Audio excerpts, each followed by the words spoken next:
नया वीडियो में नया टॉपिक के साथ आपके भाई प्रिंस ब्लू वाटर एक्वेरियम। मैं एक पुराना मछली टैंक का उपयोग करके एक कछुआ टैंक बनाने जा रहा हूँ, जिसका उपयोग लंबे समय से नहीं किया है। सबसे पहले हमें टैंक को साफ करने की आवश्यकता है। इसके लिए हम एक्वेरियम क्लास क्लीनर के उपयोग करते हैं। यह बहुत प्रभावी है। मैंने इस उत्पाद का कई बार उपयोग किया है। सुनिश्चित करें कि केमिकल लगाने से पहले टैंक सूखा होना चाहिए। रसायन लगाने के बाद बस 5 मिनट के लिए छोड़ देना चाहिए। फिर आप इसे चूने से धो सकते हैं। टैंक नया जैसे चमकेगा। जैसे कि मैं कहता हूँ कि हमें हमेशा प्राकृतिक रहना चाहिए।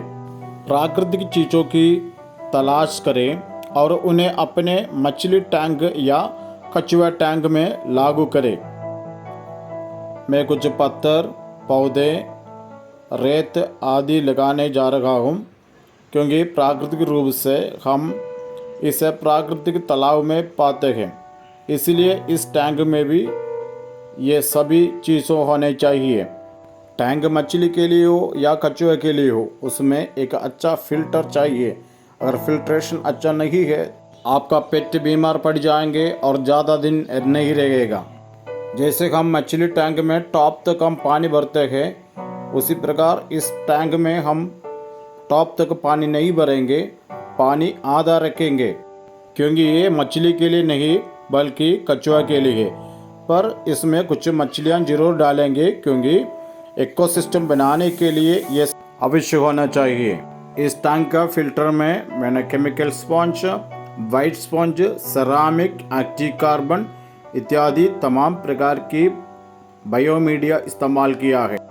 आपको कछुआ के लिए यूवी लाइट के नीचे बैठने की जगह व्यवस्था करनी चाहिए। इसलिए कई लोग सुझाव देते हैं कि सर्दियों के बाद लाइट की कोई आवश्यकता नहीं है, लेकिन ये बिल्कुल गलत है। यदि आप कछुआ के लिए यूवी लाइट प्रदान नहीं करेंगे तो वो अधिक समय तक नहीं रहेगा। यूवी लाइट उन्हें मजबूत हड्डियां बनाए रखने, उनके कोल को मजबूत और स्वस्थ रखने और कई महत्वपूर्ण शारीरिक कार्यों को करने में मदद करता है। कैल्शियम को संसाधित और उपयोग करने के लिए कछुओं को विटामिन D3 नामक एक विटामिन की आवश्यकता होती है। जब त्वचा यूवीबी किरणों को अवशोषित करती है तो शरीर के विटामिन डी का निर्माण करता है और इसे विटामिन D3 में परिवर्तन कर देता है। इस टैंक में यूवी लाइट लगाने के बाद इस कछुए को छोड़ा था और लाइट बंद कर रखे थे, और लगभग 15-20 मिनट तक ये पानी में तैरते रहा। उसके बाद जैसे लाइट ऑन हुआ, तुरंत कछुआ आकर लाइट के नीचे बैठ गया। ये सेटअप मैंने अपना एक कस्टमर के लिए बनाए थे। जब उन्होंने मेरे से ये रिक्वेस्ट किया तो मैंने कहा उनसे उसमें यूवी लाइट का ज़रूरत है। पर उन्होंने अन्य दुकान वालों से पता कर लिया तो वो सबके सब ये कहने लगे अब सर्दी नहीं है, यूवी लाइट का कोई ज़रूरत नहीं है। पर उन्हें इस बातों को समझाने के लिए मैंने बहुत कोशिश किया और आखिरी में वो मेरी बातों को मान लिया और यूवी लाइट लगाया। कई लोग ये भी गलती करते हैं, जैसे फिश टैंक में पानी भर लेते हैं, वैसे कछुआ के टैंक में भी पानी भर के रखेंगे। पर वो गलत बात है।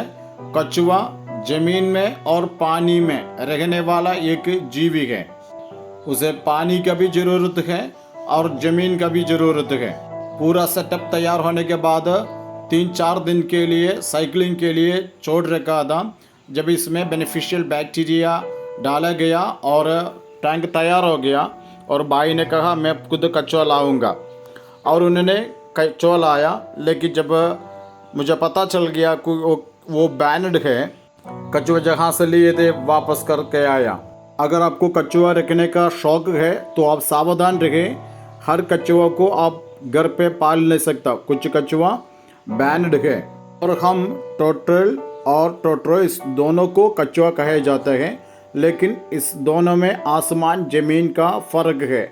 कौन सी कछुओं को घर पे रख सकते हैं, कौन सी कछुओं को रख नहीं सकता, और इस बातों को समझने के लिए नेक्स्ट वीडियो देखना ना भूलें। इस प्रकार अनेक मददगारी वीडियो की लाभ उठाने के लिए इस चैनल सब्सक्राइब करना ना भूलें। धन्यवाद।